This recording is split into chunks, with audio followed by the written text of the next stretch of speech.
السلام عليكم ورحمة الله وبركاته. إن الحمد لله نحمده ونستعينه ونستهديه ونستغفره ونعوذ بالله من شرور أنفسنا ومن سيئات أعمالنا. من يهده الله فلا مضل له ومن يضلله فلا هادي له. أشهد أن لا إله إلا الله وحده لا شريك له وأشهد أن محمدا عبده ورسوله. يا أيها الذين آمنوا اتقوا الله وقولوا قولا سديدا يصلح لكم أعمالكم ويغفر لكم ذنوبكم ومن يطع الله ورسوله فقد فاز فوزا عظيما. الحمد لله الذي بنعمته تتم الصالحات. ربنا آتنا من لدنك رحمة وهيئ لنا من أمرنا رشدا.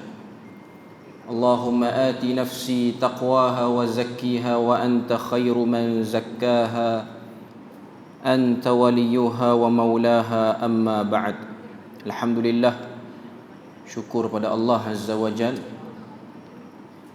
kerana dengan rahmat dan juga limpah kurnia yang Allah Ta'ala berikan dapat kita bersama pada pagi ini menyambung perbahasan kita daripada tafsir surah Asy-Syura.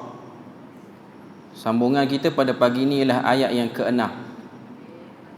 Ayat yang ke-6 pada muka surat 483 dalam mushaf. Kita boleh tengok firman Allah Azza wa Jal daripada surah Asy-Syura ayat yang ke-6. A'udzu billahi minasyaitonir rajim. Walladzina ittakhadhu min dunihi awliya Allahu hafizun 'alaihim wama anta 'alaihim biwakil.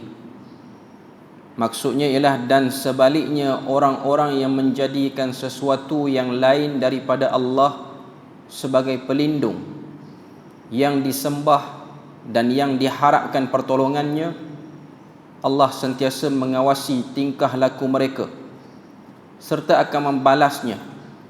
Dan engkau wahai Muhammad hanyalah penyampai, bukanlah menjadi wakil yang menguasai soal bawaan dan amalan mereka. Kita masih lagi pada pembukaan surah Asy-Syura. Sebelum pada ni perbahasan kita ialah ayat yang pertama sampai ayat yang kelima. Kita dah sebut pada opening mukaddimah surah Asy-Syura perkara yang paling jelas mula-mula disebut oleh Allah Ta'ala, iaitu pada ayat yang ketiga berkenaan dengan kepentingan wahyu. Kalau kita tengok pada ayat yang ketiga, Allah Ta'ala sebut kadzalika yuhi ilaika wa ilal ladzina min qablika Allahul azizul hakim. Demikianlah kami wahyukan kepada kamu dan kepada orang yang sebelum daripada kamu, daripada Allah yang maha perkasa lagi maha bijaksana.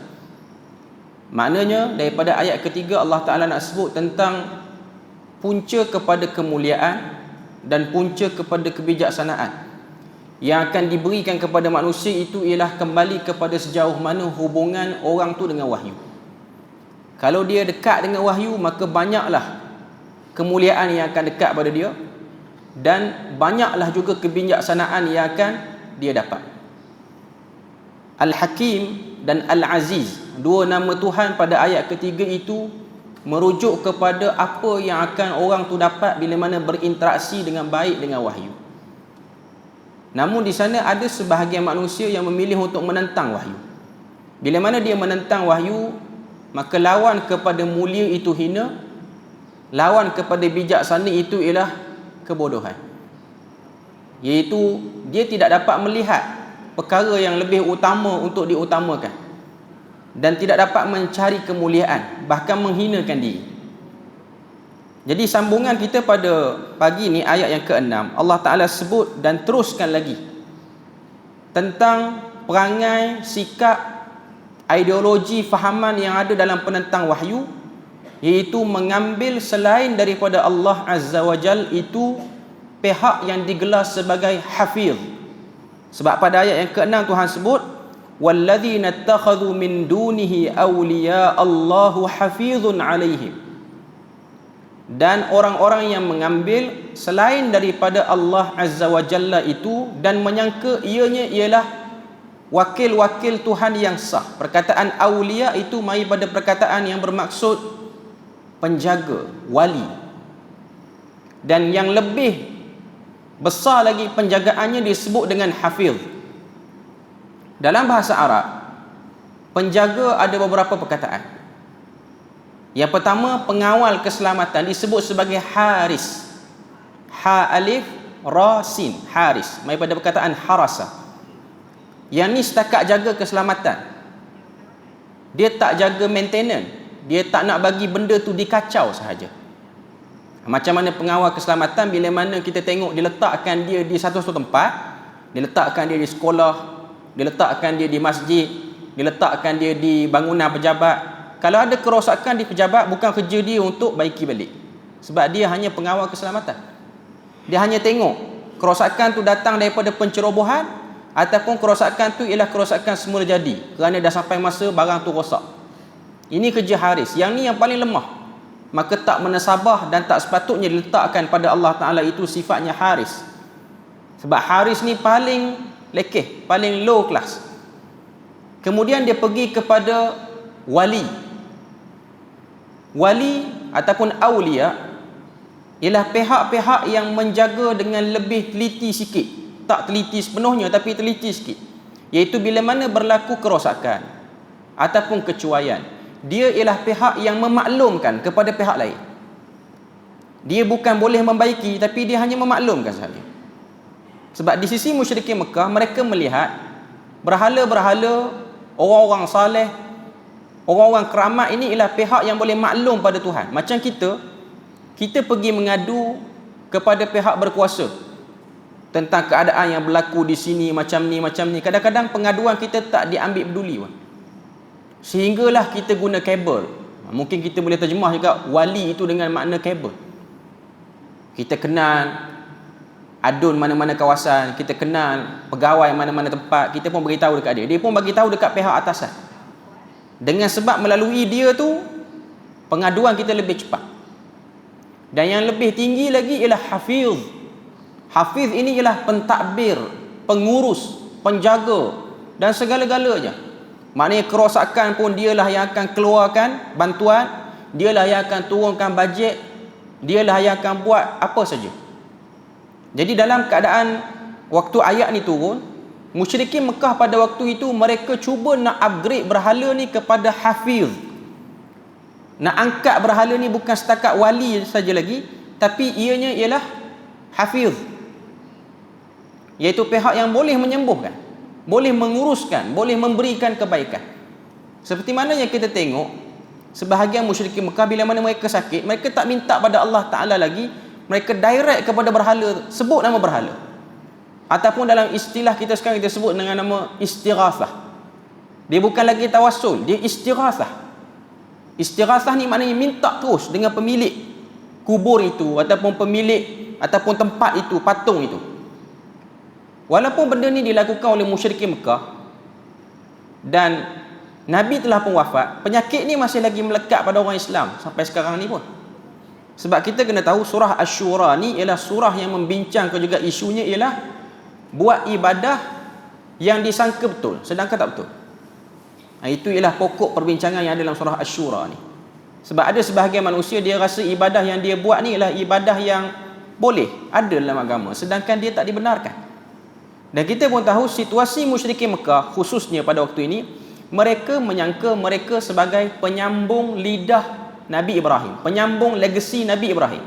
Mereka sangka agama yang diorang duk amalkan tu, ibadat yang mereka duk buat tu, sembah berhala, korban depan berhala, itulah yang Nabi Ibrahim buat dengan anaknya Ismail dulu.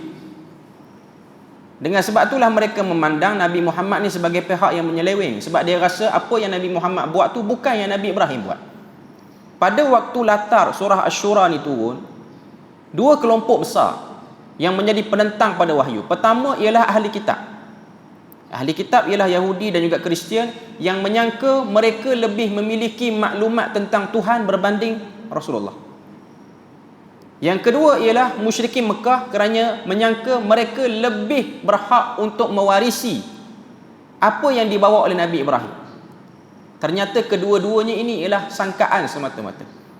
Kedua-dua kelompok ini ialah kelompok yang membawa agama dengan sangka-sangkaan, dan sangka-sangkaan mereka itu batil, salah. Jadi Allah Ta'ala sebut wa ma anta alaihim biwakil. Kamu wahai Muhammad bukanlah pihak yang kena fikir 100% macam mana nak buat pada kelompok yang degil ni. Tugas Nabi hanyalah menyampaikan. Sebab ayat ni nak berikan kepada Nabi penjelasan supaya dakwah itu terus dilakukan tanpa memikir natijah yang akan keluar daripada dakwah tu. Sebab kalau satu orang dia fikir natijah, maka mungkin dia akan berhenti daripada buat dakwah. Dengan sebab dakwah ni bukanlah benda yang disambut oleh semua orang. Tak semua orang sambut. Ramai juga yang membenci. Bukan ramai juga, bahkan kita tengok daripada mana-mana zaman pun dakwah tauhid, dakwah kebenaran ini sifatnya ialah minoriti. Pembawanya dan pengikutnya di mana-mana tempat pun. Hatta zaman kita ni pun, yang membawa agama yang tulen, agama yang ada padanya asalah, ketulenan. Agama yang tulen itu sifatnya memang sentiasa membawa pengikut yang sikit.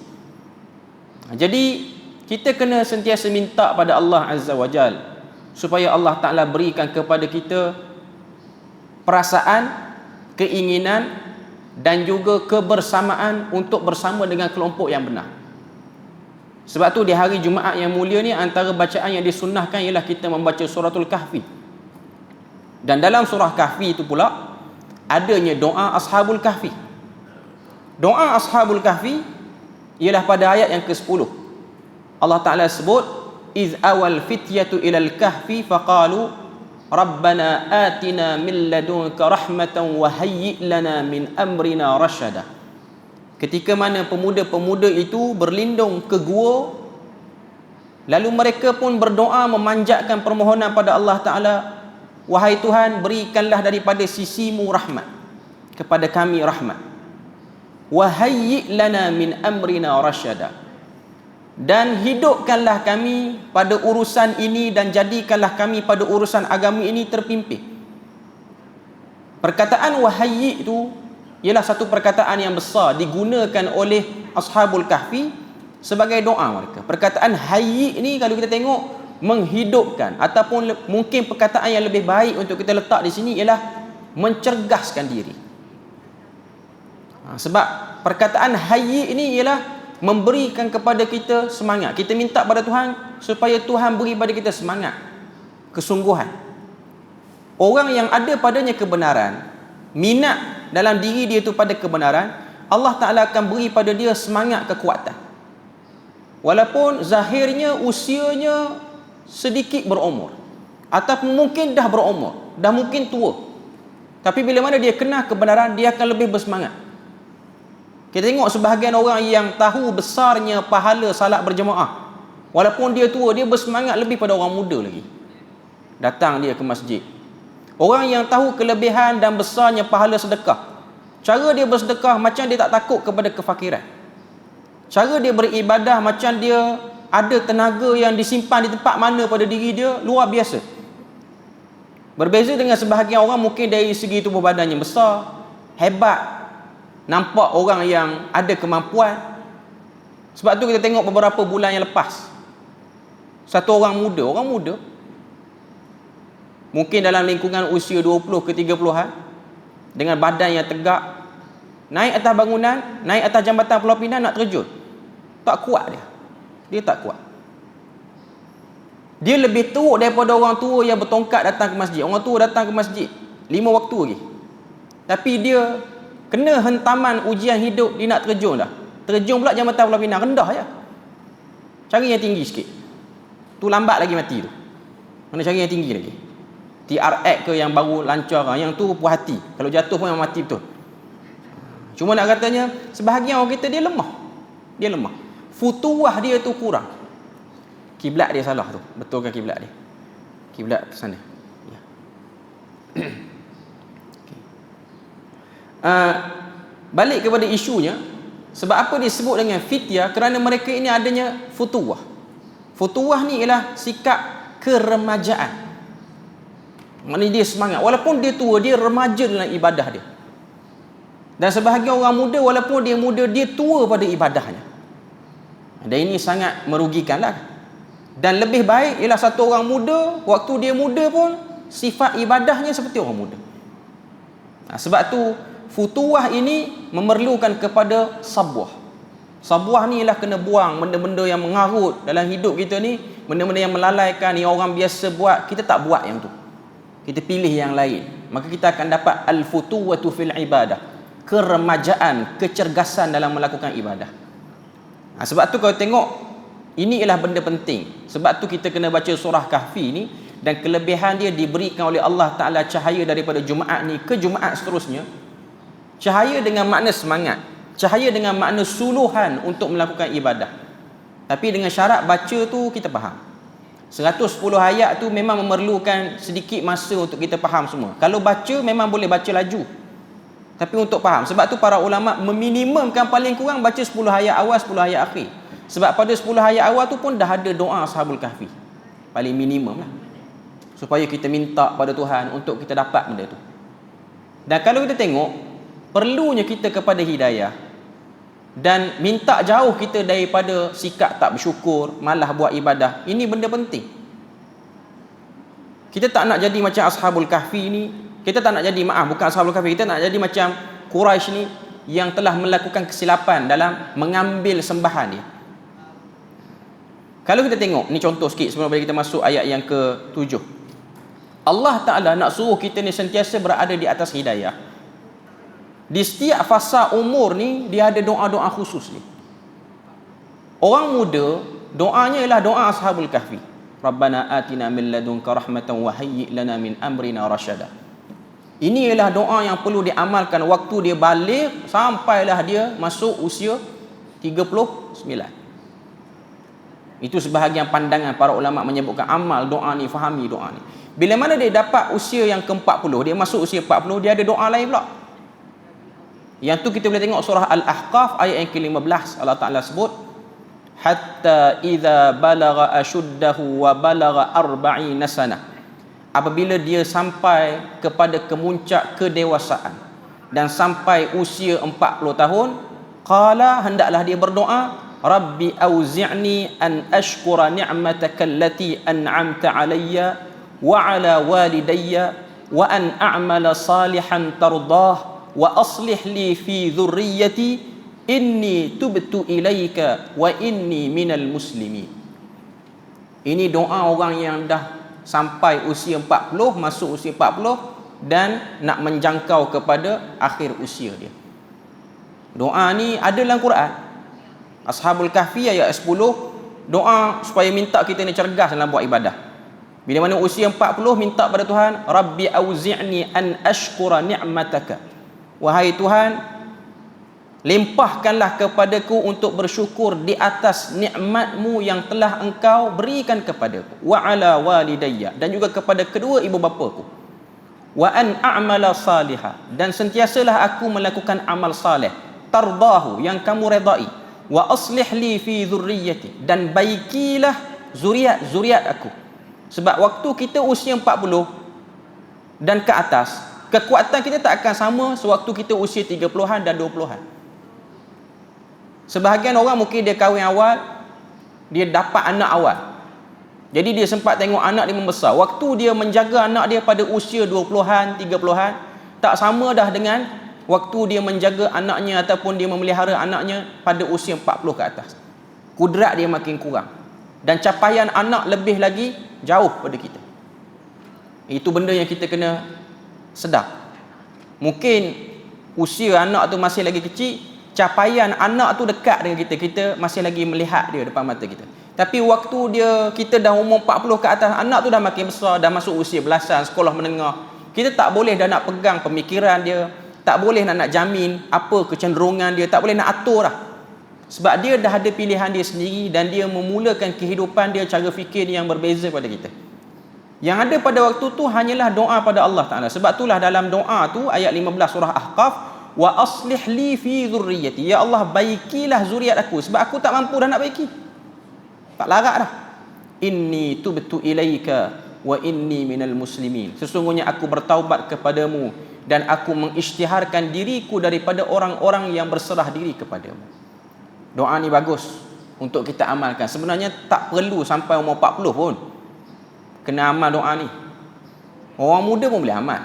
Cuma yang lebih afdalnya lah orang umur 40 lah.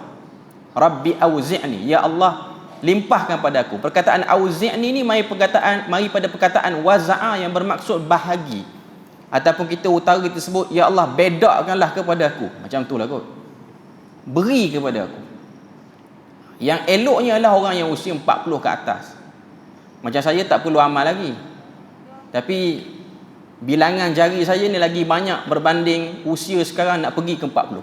Bilangan jari ni lagi banyak. Maknanya dah hampir ke arah tua jugalah. Walaupun tuan-tuan nampak macam muda ni. Maknanya bilangan jari saya ni lagi banyak pada bilangan tahun untuk saya pergi ke umur 40 tu. Nak sebutnya kita dah sampai kepada gerbang itu. Surah Ahqaf ayat yang ke-15. Al-Ahqaf. Surah Ahqaf ni masuk surah Hawamim juga. Surah Hamim yang terakhir. Yang mungkin kita akan bahas. Kalau umur kita panjang, kita boleh bahas sampai akhir. Okay. Ayat yang ke-7 Allah Ta'ala sebut, وَكَذَلِكَ أَوْحَيْنَا إِلَيْكَ قُرْآنًا عَرَبِيًّا لِتُنْذِرَ أُمَّ الْقُرَى وَمَنْ حَوْلَهَا وَتُنْذِرَ يَوْمَ الْجَمْعِ لَا رَيْبَ فِيهِ. Oleh yang demikian kami wahyukan kepadamu wahai Muhammad Quran dalam bahasa Arab. Litunzira ummal qura, untuk diberikan peringatan kepada orang-orang yang berada di Ummal Qura ataupun Ummul Qura, iaitu bumi Makkah Al-Mukarramah. Nama lain bagi Mekah ni disebut dengan nama Ummul Qura. Wa man haulaha, dan juga sesiapa yang berada di sekitarnya. Wa tunzira yaumal jam'i la raiba fihi, dan berikan peringatan tentang hari berhimpunnya yang tiada syak padanya. Ayat yang ke-7 ni Allah Ta'ala nak sebut pada kita tentang fungsi Al-Quran, ialah ianya bersifat global. Dia perlu disampaikan isi kandungannya kepada semua orang, bukan hanya di Mekah, bukan hanya kepada penutur bahasa Arab sahaja. Kitab ini bukan hanyalah untuk golongan yang boleh cakap bahasa Arab ataupun dilahirkan sebagai bangsa Arab, tapi kitab ini untuk semua orang yang nakkan iman dan nakkan hidayah. Tak kira bangsa apa, tak kira negara mana, belahan bumi mana, benua apa pun, dia kena berinteraksi dengan Al-Quran. Dia beza dengan kitab-kitab yang ditulis oleh orang ataupun kitab-kitab yang dikarang oleh manusia ni. Ianya mungkin spesifik. Buku-buku dalam bahasa Melayu mungkin lebih sesuai dengan orang Melayu. Sebab mungkin penulis tu dia tulis dengan sebab dia melihat masyarakat orang Melayu. Buku-buku bangsa lain sesuai dengan bangsa tu. Mungkin boleh baca, tapi nak terapkan tak boleh. Kalau boleh terapkan pun dia tidak menyeluruh. Berbeza dengan Al-Quran yang bersifat menyeluruh. Semua orang boleh ambil pengajaran padanya, semua orang boleh menggali hikmah padanya. Jadi antara isi kandung Al-Quran itu yang disebutkan pada ayat yang ke-7 ialah wa tunzira yaumal jam'i la raiba fi. Berilah peringatan hari perhimpunan yang tidak ada syak padanya. Tidak ada syak padanya. Jadi antara isi kandungan yang besar yang perlu Nabi sampaikan kepada masyarakat Arab jahiliyah dan juga ahli kitab ialah jangan lupa kita hidup di dunia ni ada perhimpunan besar yang bakal kita lalui dan tempuhi, iaitu perhimpunan di padang mahsyar. Jangan lupa yang tu. Sebab bila mana berlakunya perhimpunan ini, segala tindak tanduk yang kita buat di dunia ini bermakna sudah berada pada penamatnya. Tak ada lagi peluang untuk buat lain. Kita dah terhalang. Sebab tu kalau kita tengok para sahabat ridwanullahu alaihim, mereka bila mana faham isu ni, mereka menjadi golongan yang melihat dunia ini sebagai tempat yang sangat-sangat tak perlu kita berlama-lama padanya. Bahkan kita tengok Nabi sendiri, bila mana Nabi nak tunjukkan hakikat dunia tu, ibadat-ibadat yang diberi kelebihan fadilat dunia, Nabi akan buat ibadat tu dalam bentuk yang bersahaja sahaja. Contoh, salat sunat qabliyah subuh. Pahalanya apa? Fadilatnya apa? Lebih baik daripada dunia dan isinya. Ada hadis yang diriwayatkan daripada Aisyah. Aisyah kata, aku melihat Nabi melakukan salat sunat qabliyah ni laju, cepat. Sehingga aku tanya Nabi, baca Fatihah tak tadi? Laju je Nabi buat. Para ulama melihat hikmah daripada Nabi salat sunat qabliyah subuh tu cepat. Walaupun Nabi salat cepat tu bukan macam kita salat cepat lah. Nabi baca sempurna. Tapi biasanya Nabi kalau salat sunat lain lagi lama. Tapi untuk salat sunat qabliyah subuh ni Nabi buat cepat. Kerana apa? Kerana kelebihannya ialah dunia dan segala isinya. Maknanya Nabi nak tunjukkan dunia ni tak perlu kita haloba sangat lah. Dia macam tu isyarat. Sebab tu Aisyah tengok Nabi salat sunat qabliyah subuh ni, dia cepat sikit, ringkas. Maknanya kalau Nabi baca Fatihah, sebab itulah Nabi akan baca satu ayat je lepas pada tu, iaitu 136 Baqarah untuk rakaat pertama dan 52 Ali Imran rakaat kedua. Ataupun kita mungkin biasa amal kuliah Qul Huwallah. Boleh nak amal yang tu, tapi kadang-kadang kita ni kurang perasaan bila mana kita amal benda yang dah biasa kita dengar. Bila mana selalu sangat duk baca kuliah, kadang-kadang kita kurang fokus. Sebenarnya surah kuliah ayyuhal kafirun ataupun surah Al-Kafirun itu besar, tapi dengan sebab selalu baca, dia macam jadi kurang rasa haibah pada benda tu, kurang rasa hebat benda tu. Sama juga dengan baca Qul Huwallah pun, dia macam kita dengar orang baca Rabbana atina fid dunya hasanah wa fil akhirati hasanah wa qina azabannar. Doa tu hebat, besar doa tu. Tapi dengan sebab kita selalu dengar ataupun kita rasa doa tu biasa, kita dibesarkan daripada sekolah lagi, waktu perhimpunan pun baca doa tu, jadi kita ingat doa ni alah macam tak ada doa yang hebat lain ke nak baca. Sebenarnya doa tu hebat dah pun. Bahkan orang kita ni lagi teruk bila mana dia tahu orang baca doa tu, itu petanda doa sudah hampir kepada penghujung dibaca. Contoh kalau ada majlis-majlis besar kan, baca doa punya panjang, yang panjang tu dia mengantuk, dia tidur dekat Rabbana atina fid dunya hasanah tu baru dia celik mata sikit, nak habis tu. Dia bukan rasa pentingnya doa tu, tapi dia rasa nak habis ni, makanan pun orang dah angkat tu, dia duk ingat yang tu. Jadi dengan sebab biasa sebut, dia jadi kurang rasa haibahnya. Tapi Nabi ni dia ringkaskan sebab Nabi nak tunjukkan kelebihan yang ditawarkan untuk salat sunat qabliyah subuh tu ialah dunia dan segala isinya. Maknanya semua apa yang ada di dunia ni boleh ditewaskan dengan 2 rakaat itu sahaja. Tuan-tuan boleh bayang, sebahagian orang dia pulun pagi-pagi bangun daripada pukul 4.45, 4.30 lagi. Bangun kerana untuk sentiasa dapat sampai awal ke tempat kerja dia. Kerana dia menginginkan gaji yang penuh ataupun merit yang tak terkacau bila mana dia kerja. Tapi Allah Ta'ala, Nabi tunjukkan ianya boleh dipintas dengan 2 rakaat sebelum subuh. Bahkan Nabi tunjukkan 2 rakaat sebelum subuh tu Nabi tak buat dalam cara yang panjang, bersungguh, nak tunjukkan betapa hinanya dunia itu.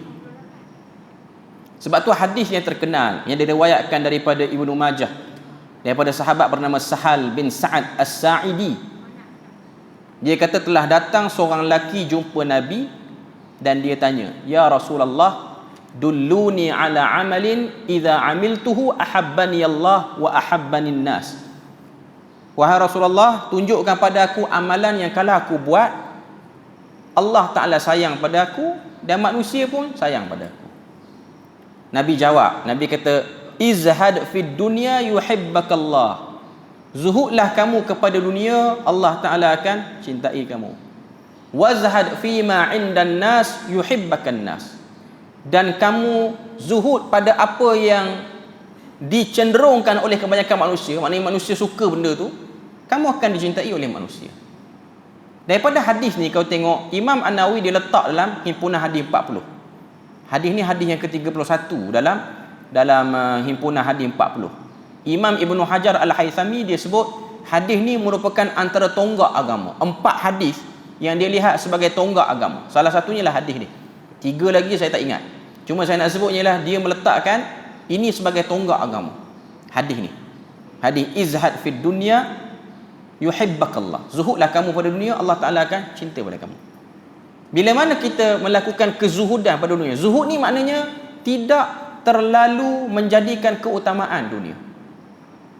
Dia bukan tak ambil langsung dunia, tapi dia tak letak sebagai benda yang menjadi tujuan utama ataupun benda yang dia berlumba-lumba padanya.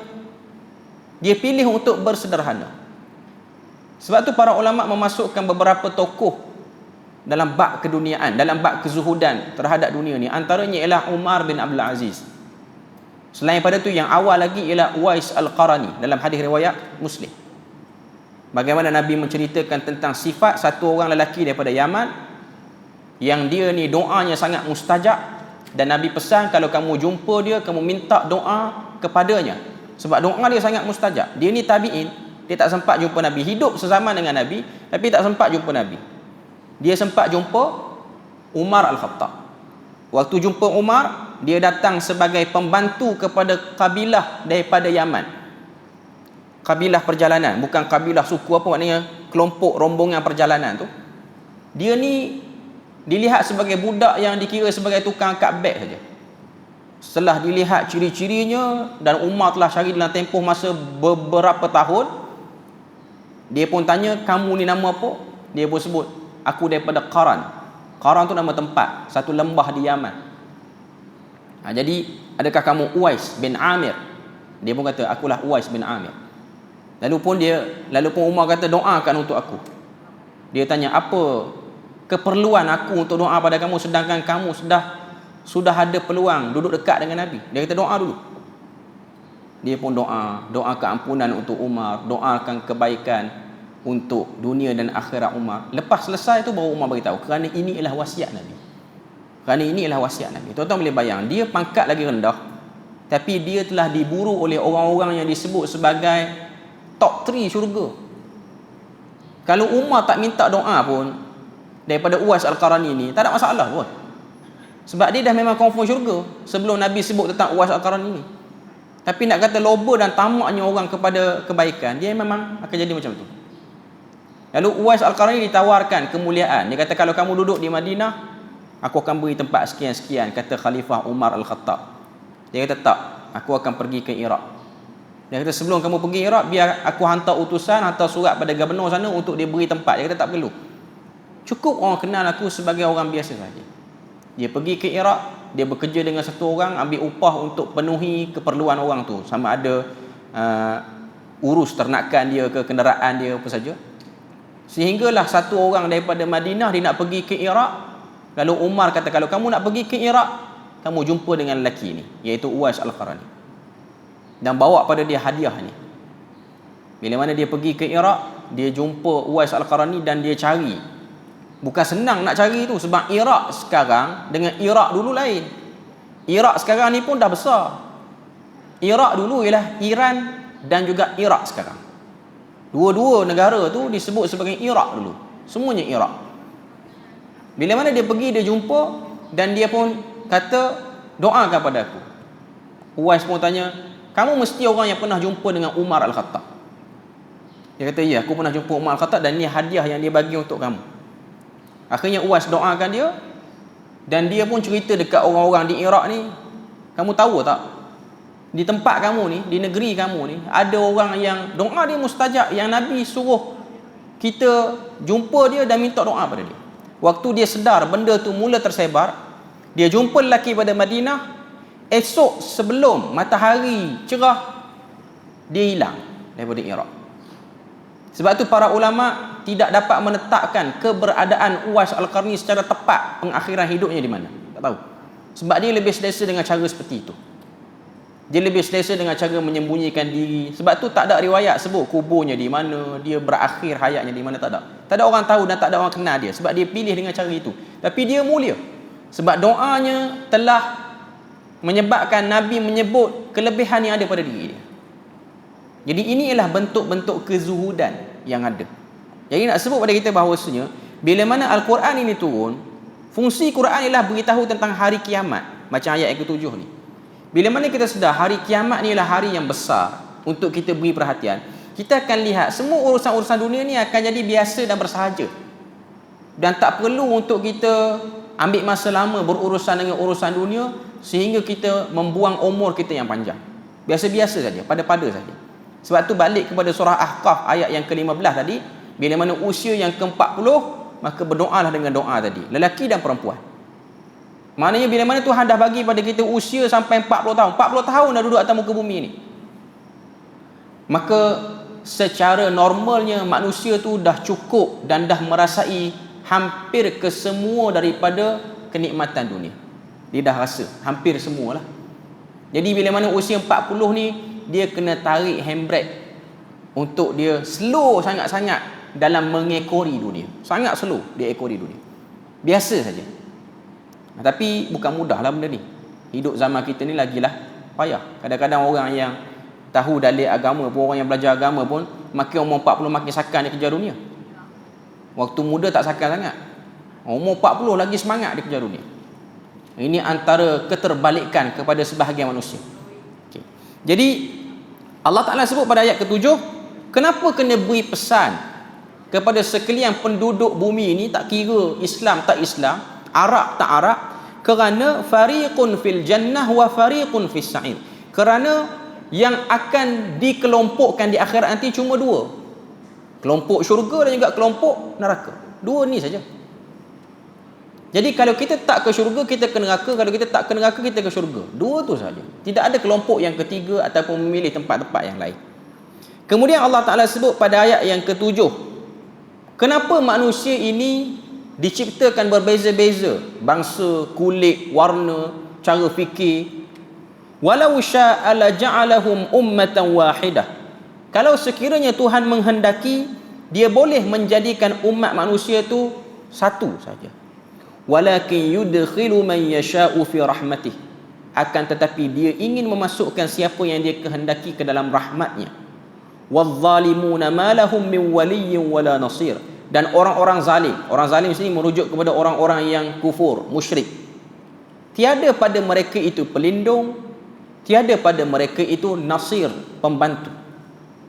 Ayat yang ke-8 Tuhan nak beritahu pada kita, antara sebab Tuhan cipta kita ni berlainan bangsa, suku, cara berfikir, ialah untuk melihat macam mana kita mengurus perbezaan. Sebab surah ni ialah surah Asy-Syura. Asy-Syura maksudnya ialah mesyuarat yang beragenda perdamaian. Mesyuarat yang ingin diangkat dalam surah Asy-Syura ni ialah mesyuarat untuk berdamai dengan Tuhan. Lepas tu berdamai sama manusia. Sekiranya manusia dia tak nak berdamai dengan Tuhan, maka Tuhan mengizinkan untuk dilakukan perang ke atas manusia ni. Sebab tu ada syariat perang. Bukanlah maknanya Islam ni dia sentiasa lemah, sentiasa kena pijak selalu, bukan. Kita kena ada prinsip. Tapi kita memilih perdamaian lebih besar daripada pergaduhan, pertelingkahan, bahkan peperangan dan pertumpahan darah. Tapi sekiranya satu kelompok manusia itu dia degil, dia tak nak ikut, maka itulah pilihan yang akan dikenakan pada dia. Iaitu dia pasti akan dihapuskan atas muka bumi, sama ada dengan azab Allah dengan mematikannya ataupun peperangan yang berlaku pada bangsa itu. Itu ialah benda yang kita boleh tengok kenapa diciptakan umat ni berbeza-beza.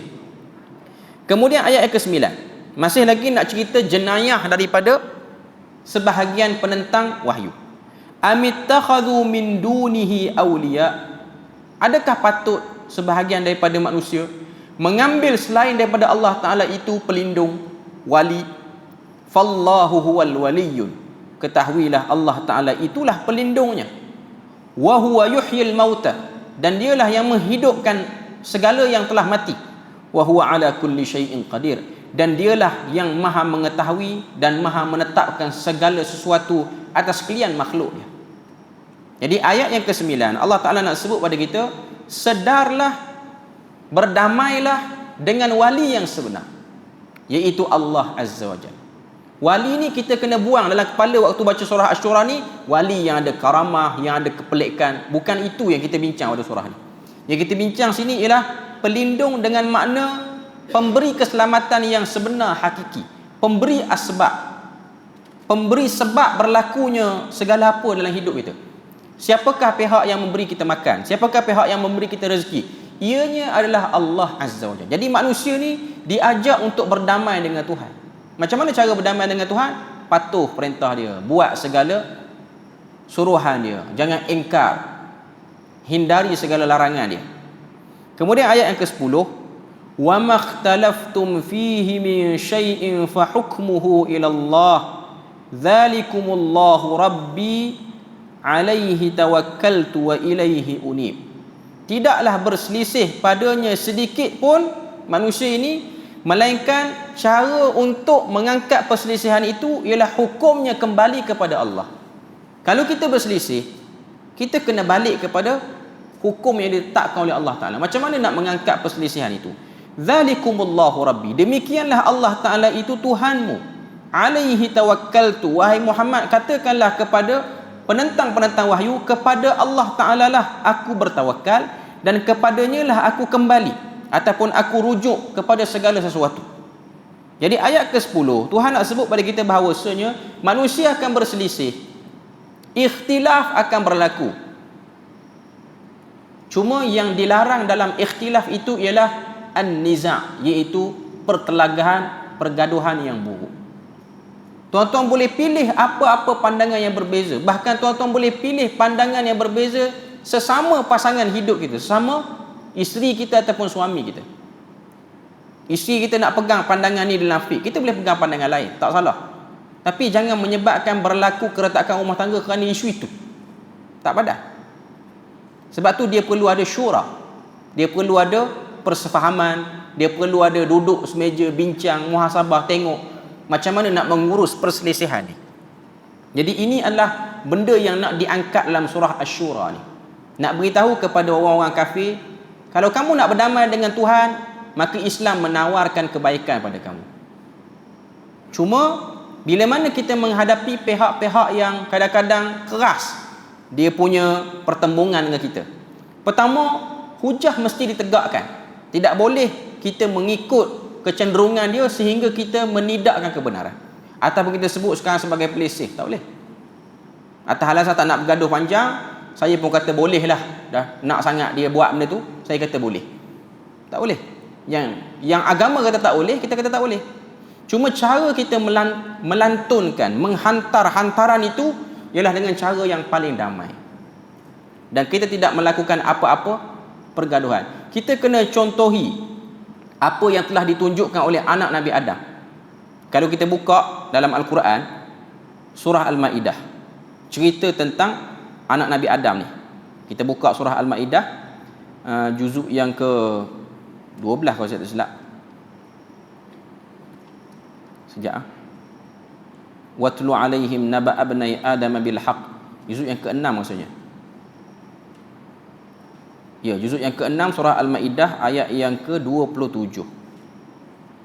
Ayat 27 dia tak cerita lagi. Dia cerita pada ayat yang ke-28. Iaitu ayat yang berbunyi la im basatta ilayya yadaka litaqtulani ma ana bibasitin yadiya ilayka liaqtulak inni akhafullaha rabbal alamin.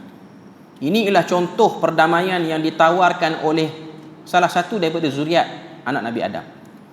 Dia kata kepada adik-beradik dia yang berkeinginan, yang hasad, yang nak bunuh dia sebab korban dia tak diterima, dia kata sekiranya kamu bentangkan tanganmu untuk membunuh aku, ma ana bibasitin yadiya ilaika liaqtulak, aku tidak akan membentangkan tanganku untuk membunuh kamu. Kerana dia tahu membunuh sama manusia itu dilarang dalam agama. Dilarang dalam agama. Inni akhafullah rabbal alamin. Kerana apa? Kerana aku takut kepada Allah yang merupakan Tuhan sekalian alam. Inilah peraturan yang dah Allah Ta'ala letakkan. Kalau orang nak bergaduh dengan kita dengan dia berniat nak buat keburukan, selama mana dia tidak mengancam keselamatan utama, tak mengancam diri kita, tak mengancam keselamatan tanggungan kita, dia hanya sekadar acah-acah saja, kita tak boleh mengancam balik dia. Tak boleh. Kita bergaduh dengan jiran, pokok rambutan dia, dahan dia jatuh masuk dalam pagar rumah kita, kita pun tegur dia, ni kena tebang ni, nanti jatuh atas atap rumah saya ni. Dah lah, atap ni pula ialah master bedroom. Kalau jatuh ni, posisi tu pula memang betul kena atas isteri saya, kena potong ni. Dia tetap rambutan tu dah dihidupkan oleh Tuhan, biarlah dia nak pergi ke rumah siapa pun. Kita pun naik gerak. Dia ni, daripada aku suruh tebang, baik aku bakar rumah dia. Kita dah bagi ancaman lain pula. Jangan. Maknanya kita tawarkan benda-benda yang menggembirakan dia. Dia kadang-kadang mungkin kita kena beri sesuatu pada dia baru dia lunak sikit. Tapi kalau kita bertelagah pada isu agama, contohnya orang yang menghina agama, yang ni tidak ada ruang-ruang kelembutan yang terlalu lembut untuk diberikan. Tengok pada keadaan lah. Kalau mungkin orang yang menghina agama tu kerana kejahilan, dia tak tahu, maka kita kena beri penerangan. Tapi kalau dia dah tahu, contoh nanti surah Asy-Syura dia akan lalu juga ayat yang menunjukkan ahli kitab dah tahu kebenaran tapi pilih untuk mengejek juga Nabi. Yang ni akan berlaku kekerasan pada dia sebab mereka tahu kebenaran. Jadi nak sebut pada kita, segala ikhtilaf yang berlaku pada ayat yang ke-10 mestilah kita pilih seperti mana yang Tuhan tetapkan. Dan kebanyakan ayat bila mana ikhtilaf berlaku, yang dipilih dulu ialah kedamaian, berdamai, penerangan yang benar, yang jelas, kemudian pergi kepada perdamaian. Sekiranya penjelasan itu disalah fahami, maka sedikit kekerasan dibenarkan. Ini adalah dalam hukum-hukum fiqh dia punya penerangan dia. Cuma nak sebutnya ialah bila mana kita berikhtilaf, pertama sekali kita kena tawakal pada Allah. Sebab ayat ke-10 Tuhan sebut, Allah Ta'ala suruh Nabi ni sebut, Zalikumullahu Rabbi, demikianlah Allah itu Tuhanku, alaihi tawakkaltu, aku bertawakal kepadanya, wa ilaihi unib, dan kepadanya aku kembali. Dan kita boleh faham daripada ayat 10 ni keperluan untuk sentiasa yujaddidut tawakkul, memperbaharui tawakal kepada Allah. Sebab tu kita tengok besarnya kita ni memperbaiki tawakal dalam hidup. Sebab tu kita keluar rumah pun antara bacaan yang disunahkan ialah bismillahi tawakkaltu ala Allah, walaupun bendanya simple. Dan bila mana berlaku perselisihan ni, antara benda yang kita kena ambil perhatian juga ialah dosa-dosa yang kita lakukan sehingga perselisihan tu boleh berlaku. Sebab tu benda pertama yang kita kena sedar, kita bergaduh dengan isteri kita ke, konflik rumah tangga ke, konflik dengan kawan ke apa semua, kena ingat dosa kita dulu. Sebab kerana benda-benda ni lah yang membantutkan dan menyebabkan perbalahan itu berlaku. Sebab tu tuan-tuan kena ingat, sengsaranya saudara-saudara kita di tempat lain boleh jadi kerana dosa umat Islam di tempat lain. Sengsaranya umat Islam di Palestin boleh jadi kerana dosa orang Islam di Malaysia ataupun di Indonesia. Kita tak semayang on time, kita mengamalkan urus niaga riba, yang kenanya lah orang lain. Hakikatnya benda tu ada. Jadi cara nak bantunya ialah dengan kita mengurangkan dosa kita dan kita kembali bertaubat pada Allah Ta'ala.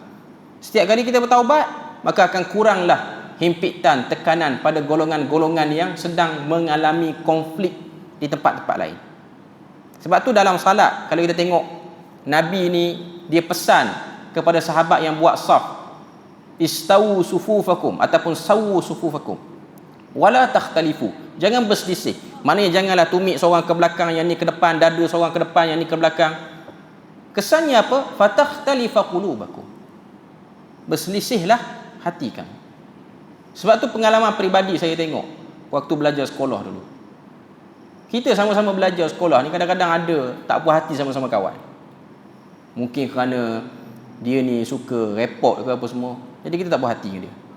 Ataupun kita kaki repot, dia tak puas hati dengan kita. Boleh jadilah. Okay.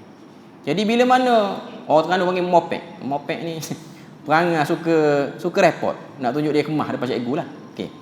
Jadi perangai tu sebahagian orang tak suka. Jadi cikgu disiplin ni dia dengar benda tu, tak tahu nak buat macam mana sebab budak dah bergaduh. Cara yang dia buat ialah suruh semua yang bergaduh tu semayang on time dan safnya sama. Itu saja. Akhirnya dengan cara tu lama-kelamaan hilang macam tu je konflik tu. Sebab balik kepada hadis riwayat Tirmizi tu, wala takhtalifu, jangan berselisih, fa takhtalifa qulubakum, hati kamu akan berselisih. Alhamdulillah kita selesai 10 ayat yang ke-10. InsyaAllah untuk kali yang akan datang kita akan sambung ayat yang ke-11, muka surat yang sebelahnya tu, iaitu 484. Kita berpada situ je untuk hari ini. Moga Allah Ta'ala beri rahmat dan berkat. Subhanakallahumma wa bihamdik, asyhadu an la ilaha illa anta wa astaghfiruka wa atubu ilaik. Wassalamualaikum warahmatullahi wabarakatuh.